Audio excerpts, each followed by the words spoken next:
do it again. Hello, everyone. How are you doing? Just jamming out to a little bit of Steely Dan.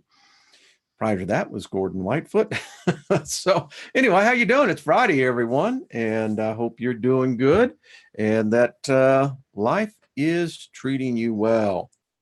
Well, just want to say it looks like we had a first-time visitor from Scotland. Well, hello, good friends. Good to see you. I just wanted to make sure that I said hello to you. Man, there's just a lot of y'all in here. So welcome. Good to see y'all. How are you? Caroline, good to see you, my dear. I'll be talking to you later. Brad, how are you? Matt, Scott, Lisa, Dave. Oh, man, Pauline. Zora, I'm just trying to keep up here. Maria, how are you, my dear? And Sarah K. Hello to all the moderators. Benevolent High Priestess, welcome. Good to have you here. Thank you for your energy.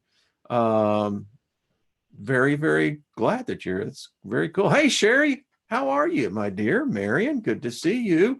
Blaze, how you doing, my friend? Gemma, I always like Gemma. Jesse, boy, just Brandon, how are you doing? Um, Robin, Susan, wow, lots of people. I'm going to have to take that Evelyn speed reading course again. Master Troy, hello, how are you doing? Ebony K, hello. Daniel, there was a song that was made after that name. Hey, Anna, good to see you, Raven Wolf. How are you, my dear? Sabrina, hello. Peterson, good vibrations. Peace. How are you? Valerie, good to see you. Ghost, hello. Is that Althor? Good to see you. Wow, say Mai Tai Bach. We'll see. I think that's what I got that right. J.A., good to see you. Terry and Andy. Wow. Everyone, hope you're doing good. Ajabawa, I think Ajabawa. Yeah, I think I got that right. Well, welcome everyone. And we'll just get right off. Let me just invoke favor on your lives. You know, invocations are good. They work, you know. Many people curse themselves. You know, during their day, they'll just, they'll curse themselves and they consider that normal. And then when they hear of someone like this, where someone invokes favor, full restoration upon your life, nothing missing, nothing broken, well, it's different. But in any case, that's exactly what I invoke upon your life, and may peace be your constant companion. Never forget the proverb that says, better is a small morsel than to live with a backbiting woman. There was another one that said, anyway, I'll just continue on. Boy, I want to say hello, and I hope I have your name correctly. And let me make sure this. I think it's Ibru, E-B-R-U. How are you? Folks, I want you just to think of Ibru. I think that is correct. Her husband is one in our group, Chris, and Chris wrote me and said that his wife has been diagnosed with, and I think I got this right. It's Chilarodema.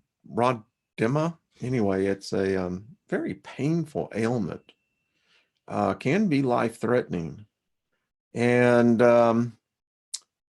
he said that his wife is young. They have 2 children. She's a strong person. And, well, right now she's having a difficult time.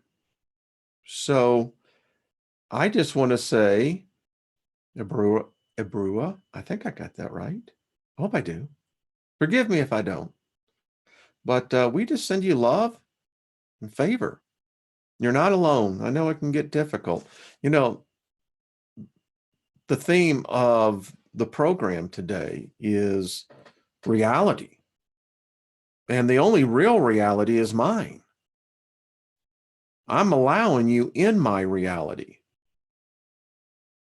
and vice versa. It's the same way with you.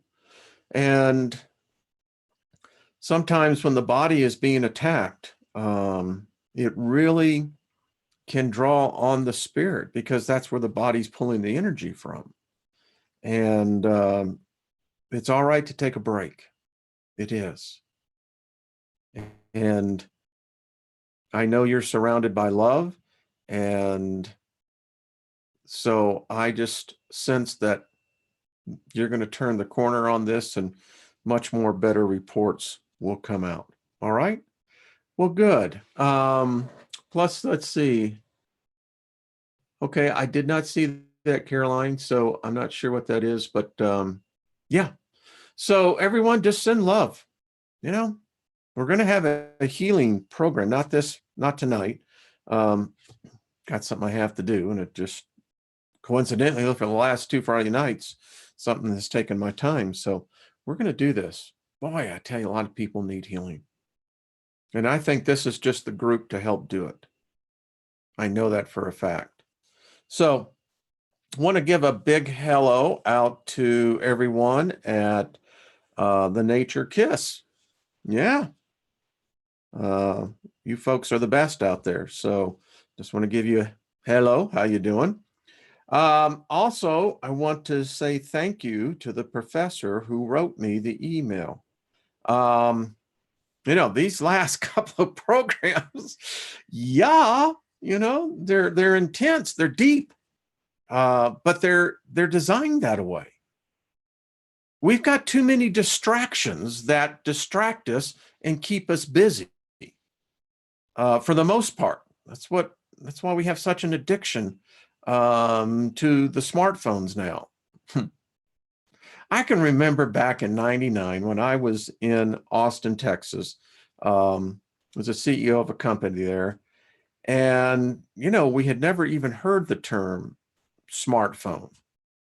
You didn't have apps, you didn't have digital phones. And as I look now and see how the metamorphosis has taken place, yeah, our phones may have gotten smarter, but boy, have we gotten dumber. I think there was this transference of intelligence, right? It goes to show what happens when you have things easy in your life. When things are always going your way, where the life is always a bed of roses and the sun always shines and the path is always straight, that's great. In fact, it's nice to have those sabbaticals, those retreats, respites. We all need them. But the problem with that's a trap. Because once you begin to shift your personal responsibility off on a thing, a device, a person, a God,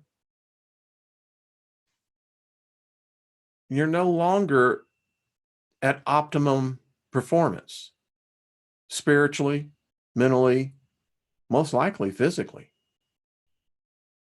And as hard as it is to say this, I hope that you always have struggle in your life. I hope it never ends. It won't. The day it does, then you have hit your perfect peace. Perfect peace is nothingness. We've discussed this in length. And so when we struggle, when we're challenged, it only tends to better us in every fashion, in every way. It's when we begin to take things for granted and we're constantly looking for the easy way out, the way of plenty, that there's, more than enough. I'll tell you what happens a lot of times when you have overabundance. You become wasteful. And that then leads into a whole other issues. Um, Stream bread. Quit, man. You're distracting me, dude. I'm driving the bus here. I did a weave, But yeah, so the subject matter that we've been dealing with, I love it. Gotten some, well, less than complimentary emails, but that's cool. Gotten a lot of great ones too. And I just want to thank the professor. The professor wrote that the program yesterday, I don't know how he found it. I don't have a clue. But wrote and said that this was graduate study in, he said, theology, history itself. Yeah. And we're going to continue because as the slide show for this program, it's becoming more and more clear we're all in our own sphere, our own bubble. Now, we allow those in. Sometimes they're intruders. But no matter what, you were alone when you were born into this plane of existence. You're going to be alone when you leave this plane of existence. I would almost bet you're going to be alone when you enter in on the other side. Now, we're going to discuss this. We're going to get more in depth into it because I think it's part of the preparation process. And if you listen to some people, and I don't know about these things, big events are coming up for the earth. Now, I know some things, but I don't know all things, so I listen. And I often say, well, if the big event's going to happen, well, screw this life. I've enjoyed it. It's been great. What an experience. But, it's like I heard one person that was ready to depart. And he simply looked at me. He said, you know what? I've had enough of this damn mess. Ain't that a fact? That was decades ago. That's what he told me. I've had enough of it. He said, there's got to be something more. And we all happen to believe and agree with that, I would think. So thank you, Professor. I appreciate it. And so no matter how you slice it or dice it, there is only one reality here, folks. That's mine. If I want to get real technical about this, I'm sitting in my office by myself. That is my reality. I can project and allow others to receive my vibration, my frequency, and thus allowing entry into your reality. And that's how it is. So there is the little commentary for today. And by the way, I just want to say thanks to Star Child. I mean, great stuff. I hadn't read your comments earlier, and spot on, my dear. Spot on. So I'm going to be talking to a couple of other people a little bit later. So someone asked, did I have a copy of the Zohar? I do. I mean, some of these things give you a hernia. Also, someone had asked, I do have a copy of the Zephyr. Interesting thing about the Zephyr, it's the only book that I have found that has the 29th chapter of Acts in it. Yeah. Many think that the story in the book of Acts ended abruptly with the 28th chapter, but they suppressed it. So, speaking of which, all right, I want to read this because I think we're all here to gain knowledge. I'm learning. This is a documentary of my journey. When I depart, this will be left behind as my legacy. If the things continue to move forward, it'll be archived, and who knows. Uh, but I had a very good friend write this, and I'm going to read it because there's nothing personal in this. It's good knowledge. So she's Jewish, as you will tell. She says, according to my tradition, the Torah, the Satan, pronounced Satan, goes by many titles. It is an angel doing Hashem's, the Creator's, bidding for our ultimate good. Now, there's a spin for you. You can see the dichotomy of how the cult of Bacchus took and made this religion called Christianity, Christendom today, and you can see exactly where they got their material from. And I appreciate someone saying, hey, I want to make sure that you understand that this is how we see it. So, Satan, that's how it's, Satan is a Hebrew verb meaning to provoke or to oppose. Numbers 22:22. Interesting, isn't it? 2222. As a noun, it means provocateur. Job 1. As a title, it comes with a definite article.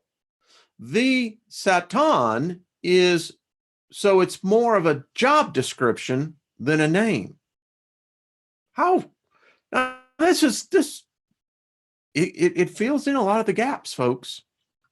The Zohar, as I just showed you in volume 2, page 63a, also Tanya chapters 9 and 29, compares the Satan to a harlot hired by the king to seduce his son, because the king wants to test his son's morality and worthiness. Both the king and the harlot, who is devoted to the king, truly want the son to stand firm and reject the harlot's advances. Similarly, the Satan is just one of many of the Creator's spiritual messengers, angels, sent to accomplish the Creator's purpose in the creation of man. There's more to the job description. The Talmud says, Bava Batra 16a, the Satan, the impulse or inclination to evil, the Yatzar Hara, the angel of death, are all one. It descends from heaven to lead humanity astray, then ascends to bring accusations against humanity, then carries out the verdict. I just want to say right now, that is totally effed up. I mean, let me just tell you my nature. I'm a peaceful person. I see favor, but I hate injustice. And that looks all like injustice to me. That is a mind coitus. I personally, I get it. It's not my religion, but wow, total mind. Anyway, the above referenced Zohar concludes that if you succumb to the urging of the evil inclination, one is giving energy to the other side, meaning an act to defy Hashem's will grants additional strength through the forces that hide Hashem's presence, making Hashem even more hidden and presenting additional challenges for those who are seeking Hashem's presence. This is by Hashem's will and design. Want no part of it. None. I have told you, and I'll continue to tell you, I've made public declaration after that. I reject every god of this world, every god of every religion. They're either all wrong or all right and all the same. And if they're all the same, this is a game I don't want any part of. Now, the Satan is the angel of death, allowing for the cleansing of blemishes on our souls. Figuratively speaking, garments. Some sins can be repented and atoned for in life. Some actions stain the garment more deeply and are only cleansed through death of the body and the soul's release. And it gets back into this whole narrative, spirit, soul. Who's prominent? Can a spirit be judged? I can get where a soul can go astray. I can get into that. My challenge is how does a spirit become corrupted? Apparently, it would seem that is the case. The Satan is a prosecuting attorney in the heavenly court. Shortly after death, the soul is brought to a heavenly court for judgment of its actions during its just ended bodily incarnation.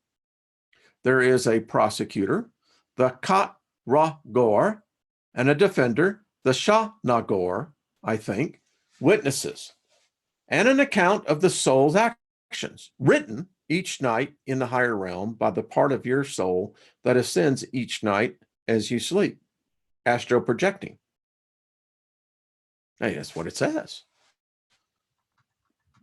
Excuse me. The Satan, the Satan, is also the inclination or impulse to evil, the Yaza Hara, with us from the time we exit the womb, a voice we are very accustomed to by the time we acquire our inclinations to good, the Yaza Hotov, I think that's how it is, at 13 for boy, 12 for girl.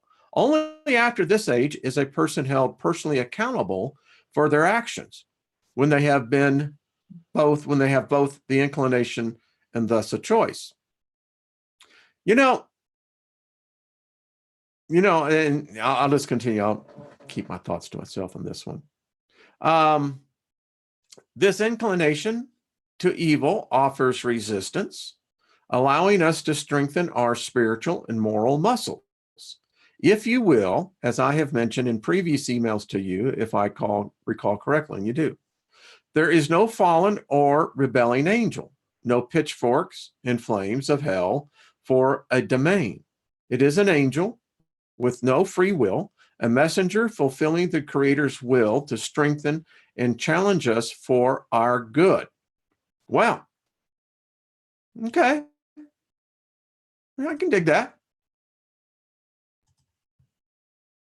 So I guess the question would be, I learned some stuff from that. Of course, is the thing about knowledge is you continue to, acquire knowledge, it always leads into more questions. So I don't think it ever ends. But I appreciate that. That brings another perspective. And it shows you where you're born, what country you're in, what household you're in, that really begins to dictate what your core beliefs are. I contend, why is it that we need a religion at all? Why do we have to choose a God? It still doesn't answer my question, why does God demand worshipers? Now, I can again only speak for the religion that I left, that, it never was free choice, never know nothing about free will. It's disguised that way. But if you reject the offer on the table, well, then you're screwed. Well, that's not a negotiation. That's a notification. And I don't happen to like business meetings where it's predicated. I've walked out of a few meetings. I've almost busted a few heads where that false predication was set up. You don't pull that crap on me. I'll set you straight in a second. I don't care if you're 6'2" or you're 5'2". You don't do that nonsense. But apparently, it happens all the time in the spiritual realm. Yeah, it sucks. Yeah, 101. Satan is God's vengeful side. Come on, let's just stop and ask yourself, why would you worship a vengeful God? Why would a God be vengeful and jealous? Jealous of what? You're God, for God's sake. Who? What? I mean, what has this man got? This God got small penis syndrome? I mean, vengeful? Jealous? Ay, ay, ay, ay, ay. All right. Yeah, someone's going to get me on that one. I know, small penis syndrome. Sorry. Okay, so I have this one. It's one of the DVDs. I don't know anyone in South America. So if you're calling me from South America, sorry. Anyway, this is a cool book. If any of you want to catch it, then let me know. I'll send it to you. Excuse me, I am having to do something over here. I got to read this to you. It was written, again, just to let you know, by Kersey Graves, author of World's 16 Crucified Saviors. This dude, wow, he's remarkable. 1924, you can see. Here is the thing, folks. Let's just read a little bit of the forward in here, because I want to get over into the Antichrist PDF as well before we end this out today. All right. So this forward's by Marshall Gavin. He says, throughout, thought has a history. The intellectual life of the present is the heritage of the beliefs and doubts and hopes and fears of the past. We think over again the thoughts of our fathers, with such variations only as are due to broader culture. And this broader culture is the product of intellectual variations. Thought varies in the direction of growth, but the change of thought is, for the most part, a slow process. Now, little commentary here. I think this is probably the problem with the consumer materialism reality today and data. We have been used to a very slow, methodical process. It allows us as a species to absorb and eventually becomes change. Today, change is almost just like this, very difficult. People have balance. Anyway, beliefs are tenacious, and no beliefs are more tenacious than religious beliefs. Give you a high five on that one, brother. This is because religion has to do with gods and devils, because it presumes to tell man of his place in and relation to the world and the whence and the weather of his being, because it teaches the necessity of holding certain beliefs regarding these things, and because it appeals fundamentally to man's emotions, to his hope for happiness and fear of pain in another world. You see, we all hope there's another world. That's the only reason why you go to a god or to a religion. You're going to try to hitch up your wagon up to their horses, and you're going to hope that they got enough strength to pull you through. That's a hell of a gamble, if you ask me. These features of religious belief give religion a universal interest. All men are interested in religion. They are interested in it because it has so largely dominated the life of humanity.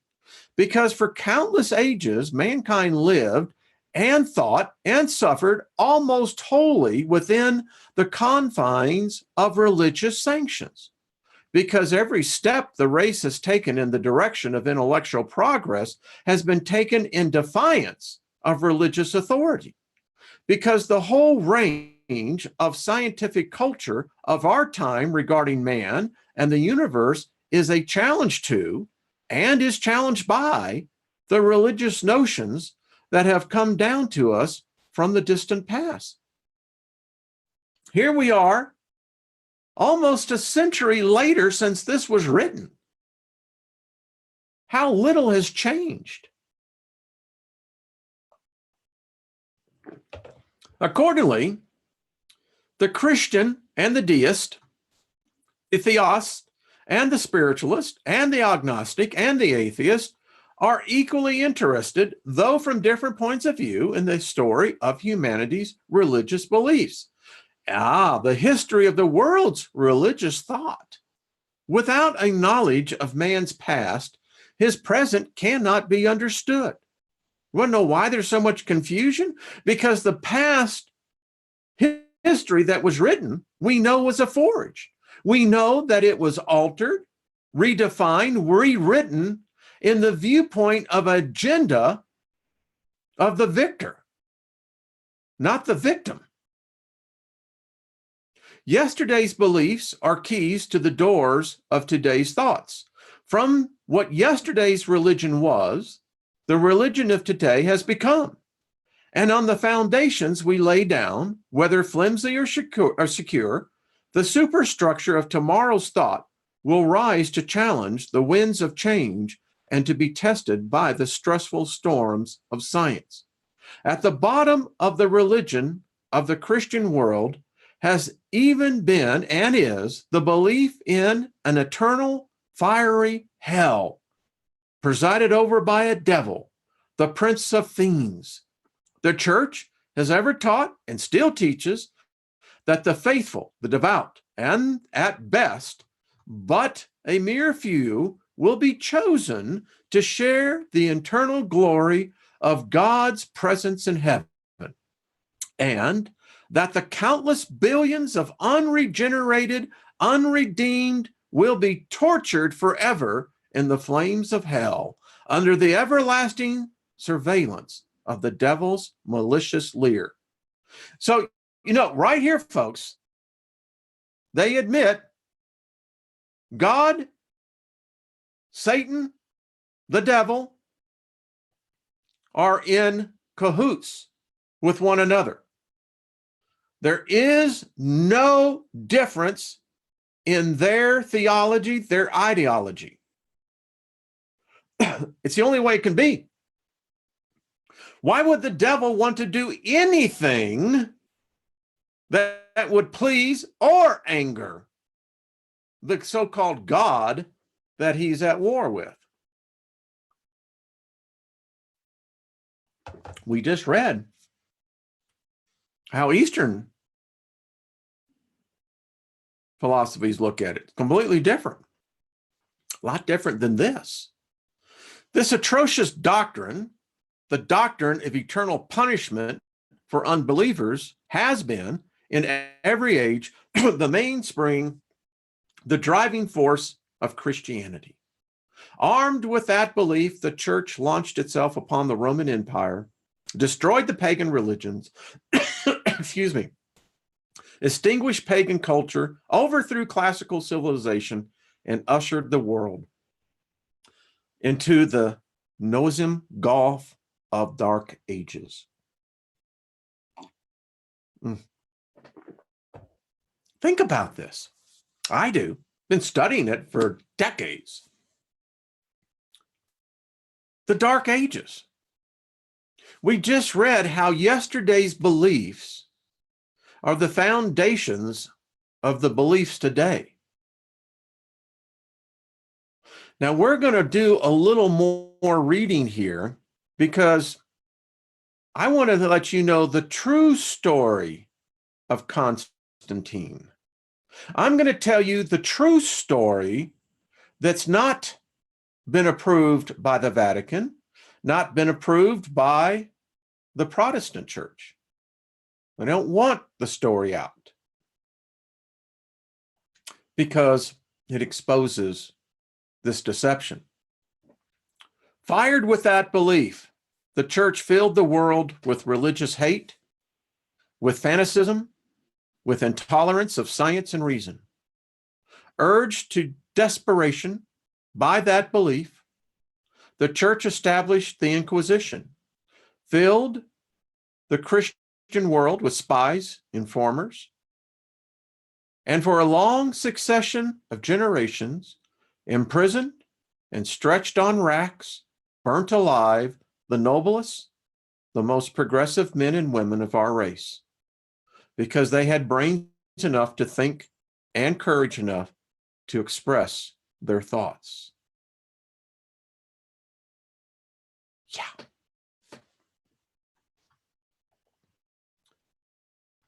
To satisfy the infamous belief of Hypatia,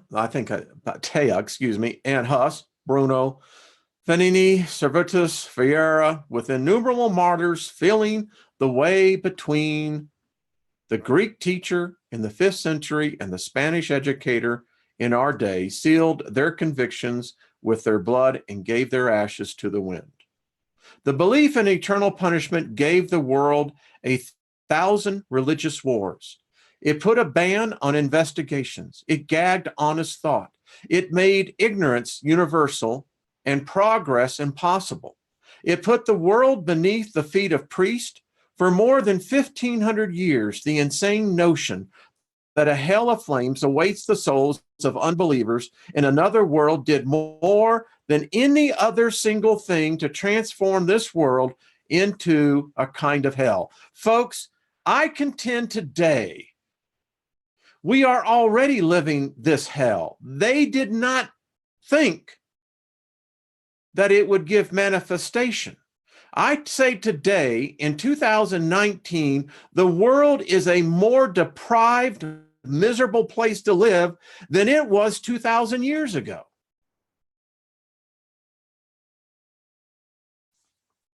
Thundered from millions of pulpits over and over again during all the centuries of Christianity, that heartless belief filled the lives of men and women and children with an awful fear, a fear frequently amounting to terror, a withering fear that only recently began to pass away.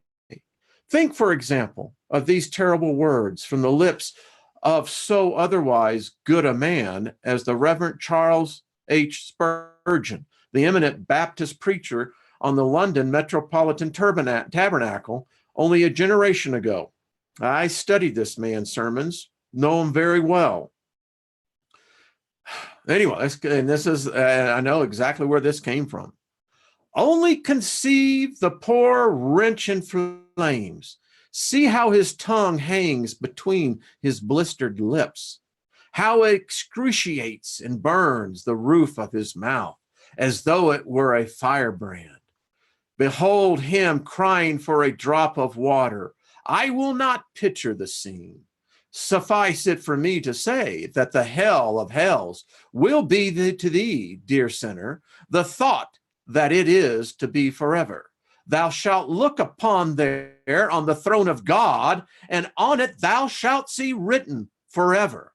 Then dropping into verse, an eloquent preacher continues, forever is written on their racks, forever on their chains, forever burneth in the fire, forever ever reigns. You know, that just make you a freaking psychopath right there. Against such frightful teachings, reason and had to fight. Science has had to struggle, and the spirit of humanity has made way but slowly.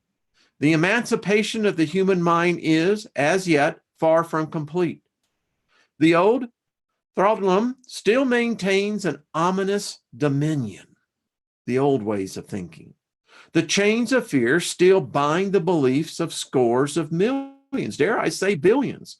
Whenever priests and preachers are powerful, wherever the light of modern knowledge has not yet penetrated the dark recesses of superstition, the belief in hell retains its hold upon the people. The whole world of Christianity orthodoxy still respects the devil and its belief and still honors him with the tribute of its fear. Tribute.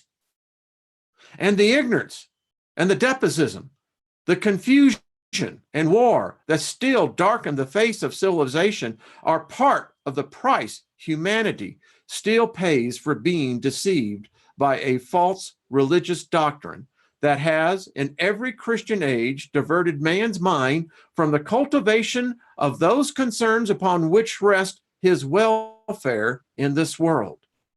But some gains have been made. The belief in the devil and hell has vanished from the whole intellectual world. Thank God. And has education advances. The unbelievers in these terrible superstitions will multiply by the millions, and we are.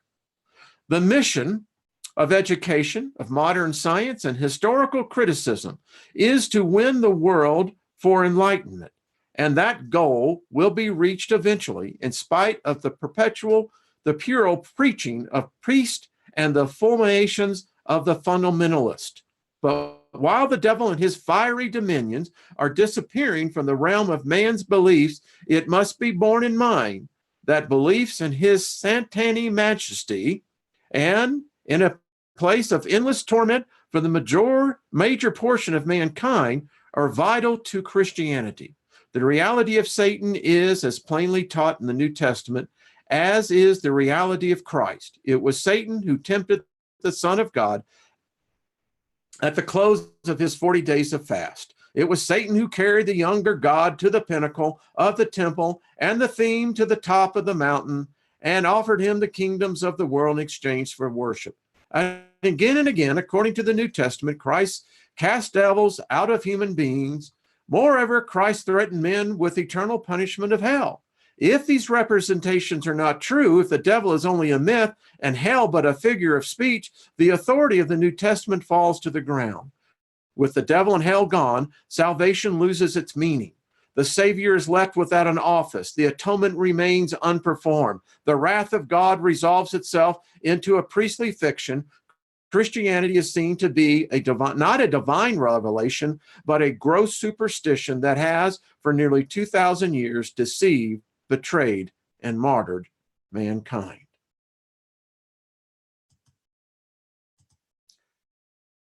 I think we can all agree. This has happened. It's what we're living with in today. Yeah, I told you this was going to get serious. I mean, this is what philosophy is. This is what the true seeker is about. We can't continually reread a same old book and then try to begin to ascertain new knowledge. New knowledge only comes from new sources. That's how it works. Now, if you're into memorizing and for a purpose of that, then have at it. But for me, I did that mind trick, that Godspell thing for over 40 years. And let me give you something, all you younger people. Don't do it. Move on. There's plenty more to be learned. It's like eating. No, I like oatmeal. But if you fed that to me every day for 40 years, when I start thinking of food, I would go, I'm not hungry. So, for the few of us that are here, it doesn't matter how many of us are here. What does matter is what we're learning. I want to share this. This is the Antichrist. Again, these are all PDFs. I've left the link in there. And if you can't find the books, write to me and I'll make sure you get a copy. I have to read this because this is just, you're going to dig this. So this is by Dr. George W. Carey. I think this book came out 15 cents, by the way, 1918. So it is over 100 years old. Folks, this is just so freaking cool. I want to get down.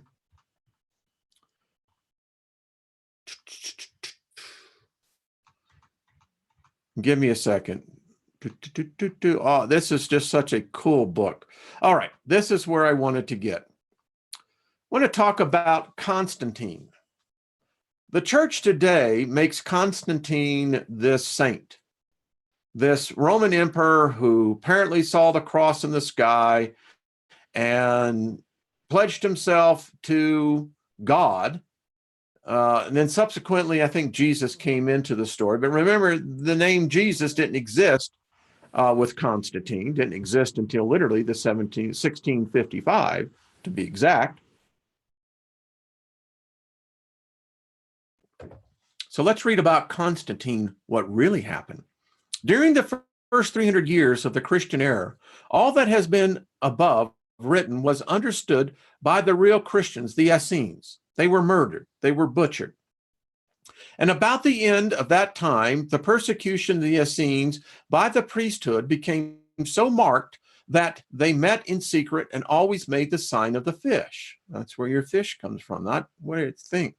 About the year 325, Constantine, the pagan Roman emperor, a monster in human form like Nero, and the beast of August, 1914, called the degenerate teachers of Christianity together at Nicaea. Constantine murdered his mother and boiled his wife in oil because they still held to the original doctrines of the Essenes. Constantine was told by the priest of his time that there was no forgiveness for crimes such as his, except through a long series of incarnations. But the Antichrist sought to concoct a plan by which he hoped to cheat the cosmic law. So it came to pass, after months of wrangling and fighting over the writings of the primitive Christians who clothed the wonders of the human body in Oriental imagery, that the council, sometime by a bare majority vote, decided which of the manuscripts were the Word of God and which were not. Really. The very important point in the minds of those ignorant priests, whether or not an angel had wings, was decided in favor of wings by 3. Wings or no wings. Well, they had 3 extra on their side, so they said, yeah, okay, well, I have wings. And today, everyone sees the angel in all its glory with wings. You know, I did see an angel into the spirit realm. I've got that gift, had it for, well, since I was a kid. And I can remember sitting at Grace Christian Center up in St. Louis with Ron Tucker up there preaching, and I saw a being stood about, I would estimate about 9 feet. Didn't have any wings. Powerful creature, I will say that. That's why I know they exist. Just can't figure out which side. But this one didn't have any wings. And by the way, there were other people in the congregation that day that saw the same thing. The very important point in the minds of these arrogant priests, the minority contended that as Jacob let down a ladder for angels to descend and ascend upon, it was prima facie evidence that the angels do not have wings. Uh-oh. Oh, now you're going to get technical on us. Just think for a moment, most people don't, upon the colossal ignorance of these priests who did not know that Jacob in Hebrew means heel catcher or circle, and that ladder referenced to the influence of the sign of the zodiac upon the earth. Uh-oh. Now you're getting technical again. And as one sign rising every 2 hours forms a circle every 24 hours, the 4 and the 20 elders of Revelation, the outer stars of the rising suns, S-O-N, catching on to the last suns, S-U-N-S, of the sign ascending. But now we come to the Antichrist. The Council of Nicaea, dominated by Constantine, voted that the symbols of the human body were persons, that Jesus was a certain historical man, a contention utterly and indubitably without foundation. In fact, and that all who believed the story would be saved and forgiven here and now. You see how they did this? The idea appealed to the monster Constantine as an easy way out of his troubled mind. And so the scheme of salvation by the actual blood of a real man or God was engrafted in the world. Now, folks, you remember, if you believe in Jesus, that's cool. But remember, he's an alien. He's a hybrid. He's not human. Always remember that. Constantine and his dupes saw that the only way to perpetuate the infamy was to keep the world in ignorance of the operation of the cosmic law, so they changed times and seasons. The date that they made the sun enter Aries was March 21st. Why? March 21st should be the first day of Aries, the head. April 19th should be the first day of Taurus, the neck, and so on through the 12 signs. But these designing schemers knew that by thus suppressing the truth, the people might come to realize what was meant by the heavens declare the glory of God. Again, the moons in its monthly round of 28 and a half days enters the outer stars or suns of the constellation 2.5 days before it enters the central suns of the constellation that are known as the signs of the zodiac or the circle of beast. But even unto this day, the whole Antichrist world, so-called Christians, except the astrologers, go by almanacs that make the moon enter a sign of the zodiac 2.5 days before it enters, and thus perpetuates the lie of the pagan Constantine, the Antichrist. And here he went into great detail to show you how they did this. So we'll kind of pick up here. What I really wanted to bring to bear here was you can begin to see how history, folks, subtle changes by men. That's the difference between a civilization that is basically, how shall we say, uneducated. I mean, did Homo erectus know his place in history? Did he know that he was occupying a place in history?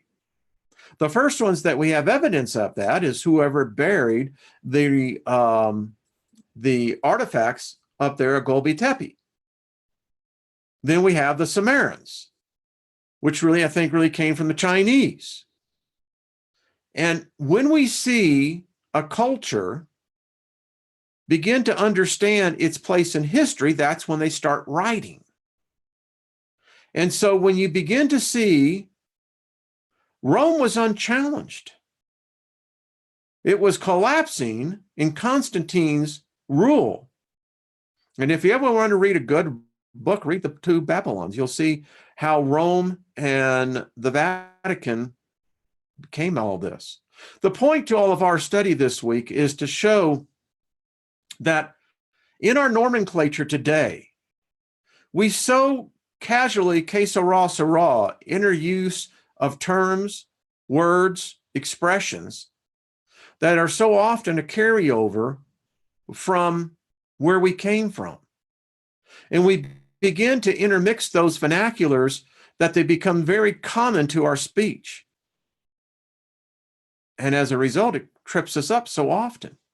This subject of Satan, Lucifer, the devil, is one of high controversy, one of great misunderstanding, darkening of mind. And when someone comes out, and I'm not the first, and says, wait a minute, something's wrong here.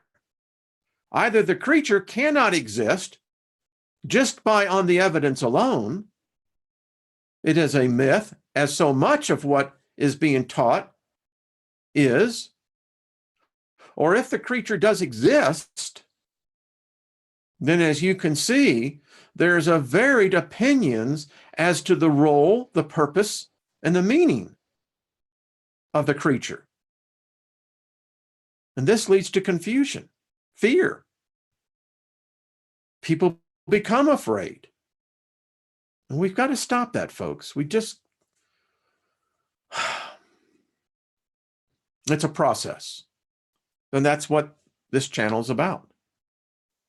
We'll continue on in varied subjects. You know, folks, we all have an appointment. Each and every one of us do. And that appointment every day is getting closer for all of us. And everyone has the right to choose however path they want to follow it. I happen to choose a path that is different.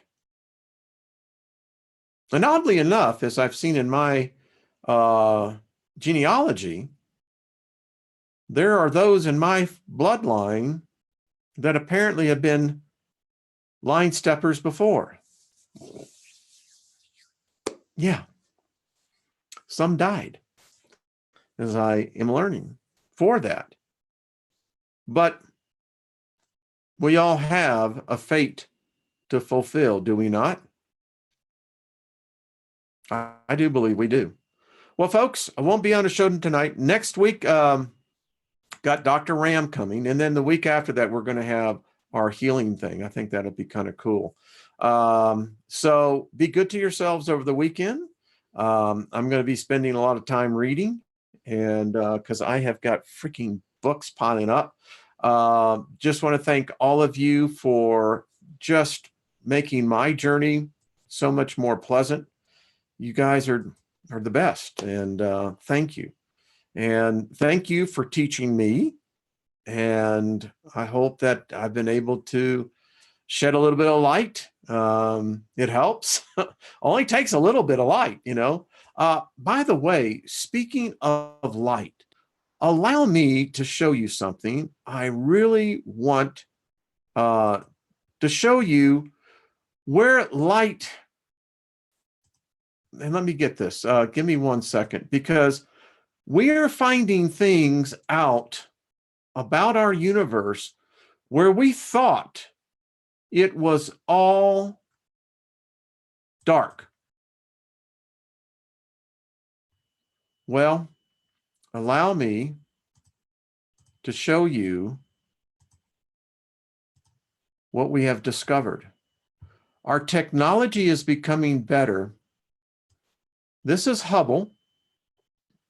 And what we are now discovering, ladies and gentlemen, these are galaxies. Notice that every galaxy is encompassed by a dark, I don't know, almost you could say kind of a halo.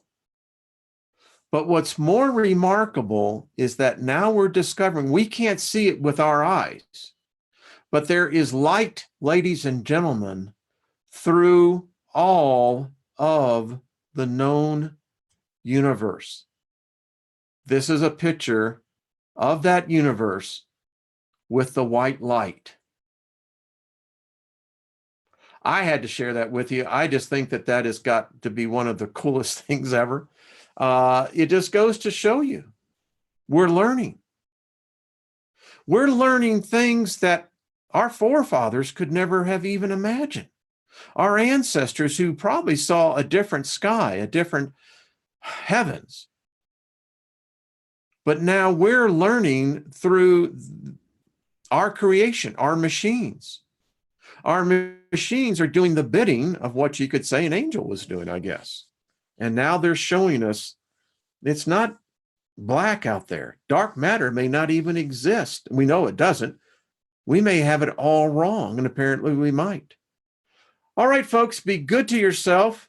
Love yourself. People will see it. They'll love you as a result of that. And enjoy your reality. Listen, I thank you for allowing me in your reality. I've welcomed you into mine. It's a joy. You're a great guest, and hey, I appreciate you. So thank you. See you, I guess it would be on Monday. All right, folks, we'll talk to you then. All right. Bye-bye.